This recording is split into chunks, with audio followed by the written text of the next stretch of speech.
October is Filipino-American History Month to commemorate the first Filipinos who came to America in the late 1500s for the last half century. Filipinos in New York City have held on to their culture in a Queens neighborhood unofficially known as Little Manila. But locals say it's in danger of disappearing, and they're campaigning to save it.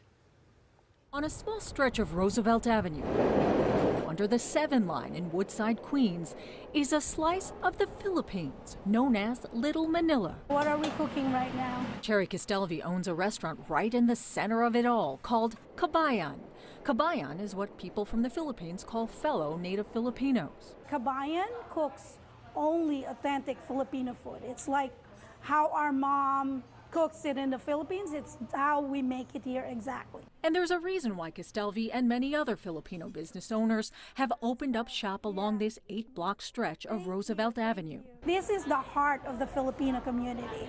So it was vital for us to be in the neighborhood. You can access here a lot of the Filipino services like sending money to the Philippines. For nearly 50 years, Little Manila has been a home away from home for folks like 36-year-old Mark Mantering, who moved from the Philippines to New York 20 years ago. I feel like no one's gonna find me unless I start in Little Manila. He opened up Purple Dough Bakery off Roosevelt Avenue on 69th Street, selling delicious desserts capturing the flavors of his native country, like the calamansi fruit and the purple yam, ube. Whoa, that looks delicious. Okay, here we go. Oh my God, that's so good. Thank you. But Mantering worries his sweet success could be short-lived, as Little Manila is seemingly shrinking, pushed out by rising rents and real estate development. It's not only critical in both just the business representation, but also the community representation. A lot of folks' livelihood is based on the connectivity and the network that is based here. It's intergenerational, and also businesses are built, communities are built, and it's a place not only that we should defend, but we should help expand and grow. Stephen Raga, founding member of Filipino advocacy group Unipro, says part of the solution for saving Little Manila is pretty simple.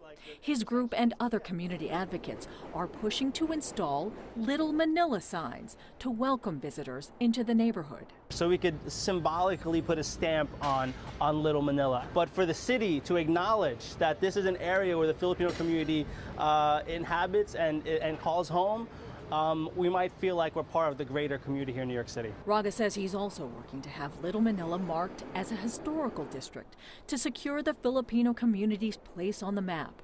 So critical for business owners like first-generation Filipino-American Cassandra Mendoza, who grew up in the neighborhood and now owns her own barbershop here.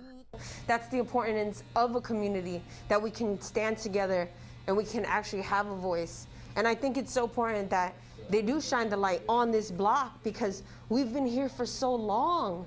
And hope to always have a home here. In Woodside, Queens, Hazel Sanchez, Pix 11 News.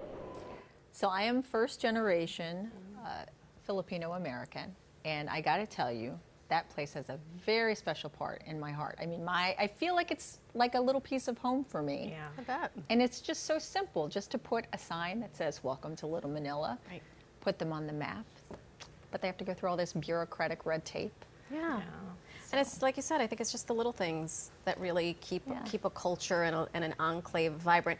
Queens is so diverse. I mean, you know me, I love my Bronx, but Queens really does have a little bit of everything, and I'm so excited that you showed us that. Now I'm hungry, of course. I know. We have to go back.